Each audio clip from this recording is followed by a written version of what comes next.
Prince Théophile Tatissa, nous voici de retour pour poursuivre notre série de communication de leçons à l'école du village.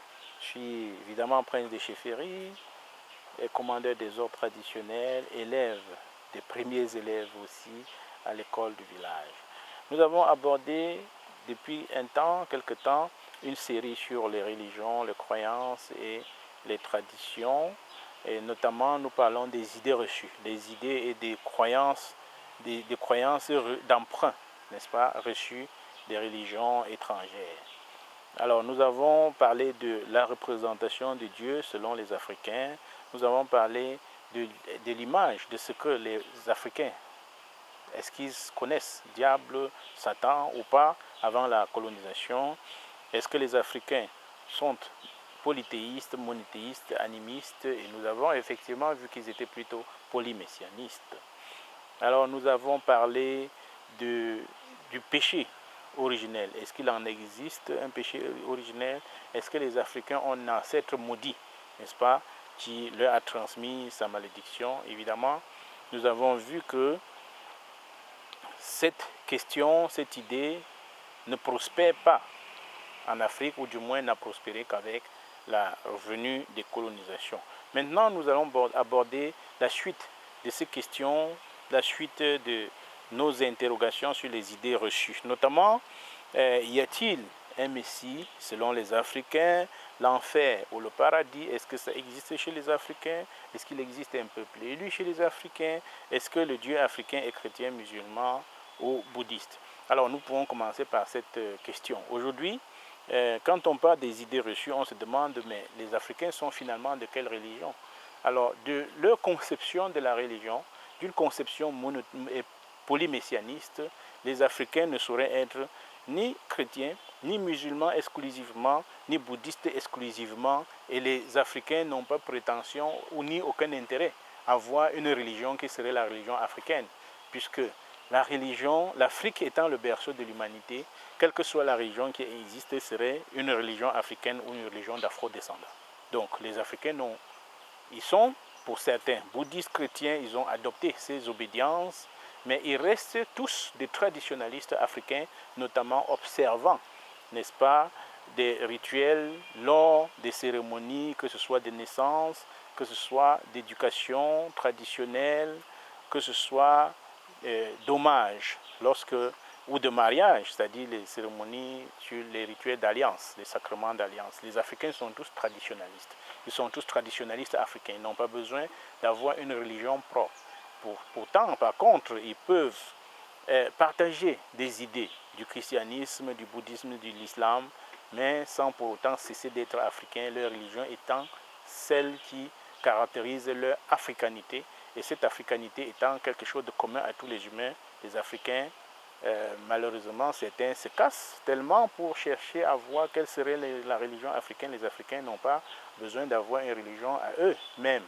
Il ne peut d'ailleurs avoir de religion exclusivement africaine puisque l'humanité est afro-descendante entièrement. Donc, pour ce qui est de est-ce que les Africains sont chrétiens, musulmans, ils sont tous là à la fois sans cesser d'être africains. Les Africains ont leur africanité comme leur croyance, ils ont l'ancestralité et linéarité, n'est-ce pas? Ils ont le culte de leur ancêtre dont le premier est le Dieu créateur. C'est là leur religion qui est une religion d'ailleurs partagée par tous les humains à quelques différences ou des variances ou des compréhensions ou des incompréhensions qui donnent l'illusion d'une différence. Existe-t-il un peuple élu? Eh bien, c'est une idée reçue, une idée apprise, des croyances d'importation. Il n'existe pas. Il n'existe qu'une humanité, une espèce élue de Dieu qui est l'espèce humaine qui a été placée sur la terre par Dieu lui-même. Et cette espèce peut se présenter sous forme de quelques tissus, selon que les influences du climat. Et d'où on parle des races noires, des races, encore que les noirs, à regarder la couleur noire, il n'y a pas véritablement de race noire sur la terre, ni de race blanche. La race noire, ça veut dire que des êtres qui ne... La couleur noire, c'est l'absence de couleur. Pendant que la couleur blanche, c'est la diffraction, représente l'ensemble des couleurs. Donc, ce sont des termes politiques, n'est-ce pas, pour catégoriser ou parfois pour défendre un certain nombre d'intérêts. Donc, il n'existe pas du point de vue des croyances africaines un peuple élu. Il n'existe que l'humanité qui est une espèce élue, parce que les humains s'estiment supérieurs à tous les êtres, puisqu'ils se parlent entre eux, puisque les Africains n'écoutent pas les animaux ou les oiseaux ou les arbres pour savoir ce que les arbres pensent d'eux-mêmes par rapport aux Africains, par rapport à l'humanité. L'humanité se croit l'espèce maîtresse de l'humanité, et donc s'il y a une espèce élue du point de vue des Africains et de l'humanité, eh bien c'est ce que les Africains croient aussi, et c'est ce qu'on croit dans les villages, que les humains ont été placés sur la terre pour diriger, pour manger ce qu'ils veulent, mais bien que souvent certaines choses que l'homme consomme peuvent donner de l'indigestion. Donc l'être humain, il n'y a pas de peuple élu. Il peut y avoir parmi des familles des personnes à qui on confie, n'est-ce pas, en fonction de leur talent, des hommes de pouvoir, un certain nombre de prérogatives pour la gestion de la communauté, mais cela se fait uniquement dans un système collégial qui considère qu'il existe des talents, ceux qui sont doués pour animer le peuple, pour porter l'information, de la connaissance, de la formation, de l'art, du doigté, n'est-ce pas, de la créativité, ceux qui ont une connaissance en matière de gestion des avoirs, ceux qui sont animés d'une mission de devoir. Donc, il n'existe pas de personnes ou de peuples élus, ni même de familles. Il existe des familles consacrées pour des missions particulières, mais qui se placeraient pas des peuples qui se placeraient au-dessus des autres. Ce sont donc des idées reçues, cette question de peuple élu. Et l'enfer et le paradis, est-ce que ça existe? Qu'est-ce que les Africains en pensent? Où est-ce que les Africains vont après leur mort? C'est la question qui peut se poser. Évidemment, les Africains, après leur mort, ils pensent que l'homme vit. L'homme disparaît physiquement, mais l'homme survit à travers ses œuvres, à travers ses réalisations, et nous l'avons déjà dit. Mais lorsque l'homme n'est plus dans le village physique que nous avons, l'homme part dans le village des ancêtres. Et dans le village des ancêtres, ceux qui ont choisi, n'est-ce pas, d'admirer un certain paradis pourraient se retrouver dans un village et y faire un jardin et le considérer comme leur paradis.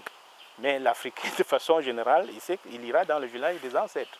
Et dans le village des ancêtres, il peut donc avoir des sous-quartiers ou des blocs. Chacun pourra donner le nom qu'il veut, n'est-ce pas? Et il pourra avoir un village pour punir les gens qui vont souffrir parce qu'ils auront fait des choses qui ne sont pas bien. Encore que, en fonction de ce que l'homme fait, si avant de mourir ou de partir de cette vie des hommes, il a commis un certain nombre de choses et que si sa progéniture respecte et puis demande pardon, essaie de corriger ses méfaits, etc., la personne aura aussi une place honorable dans le village des ancêtres selon que sa communauté, selon que les personnes qu'il aura générées sur la terre auront posé des actes respectables, œuvré à ce que l'harmonie règne, œuvré à corriger, si cela est possible, ce qui aura été fait de pas très appréciable de la part de leurs ancêtres. Donc l'enfer, la question de l'enfer ou de paradis, le paradis, c'est au moment où l'homme a fait ce qui est bien et en jouit ici sur terre, et lorsqu'il sera dans le village des ancêtres, selon que sa communauté sera très heureuse ici, il sera moins perturbé, il pourra dormir tranquille, il pourra être dans le paradis du village des ancêtres. Ceux donc qui seront persécutés, interpellés tout le temps par leur progéniture ici-bas, pourront ne pas avoir un sommeil tranquille, la tête qui chauffe peut-être comme l'enfer, mais il n'existe pas un milieu où le feu brûle éternellement, où les gens y vont. Et puis vous-même, vous voyez, quand le feu est incandescent, on y met un bout de papier, le bout de papier va brûler au bout d'un temps. Donc il ne veut pas avoir un objet, sauf si cet objet est éternel, qui va résister dans le feu pour brûler éternellement avec ce feu. Mais du point de vue des croyances africaines, l'homme existe, il vit ici et il ira dans le village des ancêtres et il sera beaucoup plus grand, éveillé, agrandi selon ses œuvres, selon ce qu'il aura fait sur cette terre des hommes. Et donc, nous allons aborder une autre question, des questions des idées reçues. Y a-t-il un Messie, y a-t-il un sauveur, y a-t-il chez les Africains, n'est-ce pas, des personnes qui sont considérées comme des êtres uniques et qui peuvent remplacer Dieu et qui sont le chemin unique ou autre. Évidemment, en Afrique, au village, on ne connaît pas qu'il existerait des messies uniques ou des sauveurs uniques, en fonction des difficultés que chacun a, il peut se retrouver devant un danger et toute personne qui arrive par devoir, n'est-ce pas, d'humanité peut arriver à le sauver, peut arriver à l'aider. Quelqu'un peut être malade, un médecin, un praticien, un médecin traditionnel, on veut dire dans le sens de l'école du village, un médecin traditionnel, toute personne qui peut détenir une recette pour le soulager de sa situation, peut le sortir de cette situation-là. Il existe des gens qui peuvent, par miracle, avoir des recettes, des très grandes recettes pour sauver les gens. Et du moment où nous avons vu qu'il n'existe pas de péché originel, il n'existerait donc pas de personnes qui soient consacrées ou sacrifiées pour rompre, n'est-ce pas, avec ce péché originel. Il existe tout de même, selon les croyances africaines, des notables de Dieu, des prophètes, des messies qui arrivent dans les communautés et qui sont arrivés sur la terre en tout temps et en tout lieu en fonction des besoins qui étaient ceux de l'humanité. Donc, il n'existe pas un être unique qui était envoyé par Dieu et qui, depuis lors, est devenu le porte-étendard et l'unique voie et l'unique chemin. Non. Les Africains sont polymessianistes. C'est pour rejoindre, n'est-ce pas, le sujet que nous avons abordé précédemment. Ils sont polymessianistes, ils sont collégialistes, n'est-ce pas? Ils travaillent ensemble, ils considèrent que les autres aussi ont découvert des êtres de lumière, des êtres qui peuvent sauver, n'est-ce pas, du point de vue de la parole et du message divin. Voilà. Oui, on a parlé de l'enfer et du paradis, comment est-ce qu'il est perçu par les Africains. On a parlé, est-ce qu'il existe un peuple élu, mais la question est bel et bien non, il n'existe qu'une espèce élue selon du point de vue des humains, qui est l'espèce humaine.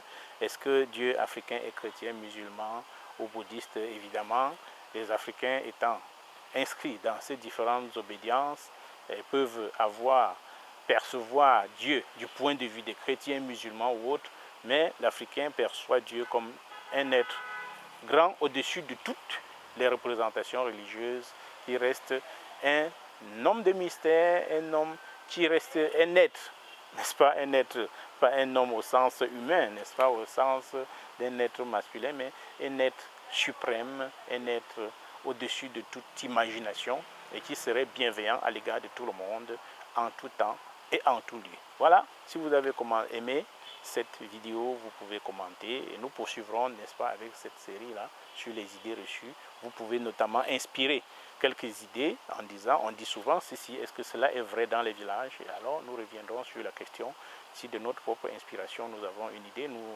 donnerons une communication à ce sujet, ou si ce n'est pas le cas, nous nous instruirons, nous nous renseignerons, nous irons à l'école du village, nous aussi apprendre afin de pouvoir vous donner des éléments que nous aurons reçus. Voilà, vous aimez, vous partagez, vous avisez les autres et les vidéos, les communications sont programmées sur une longue durée, donc il est possible pour chacun de souscrire. Il faut surtout s'abonner à la chaîne pour être prévenu, notifié lorsqu'il y a des nouvelles publications. Et à la prochaine édition de nos communications à l'école du village.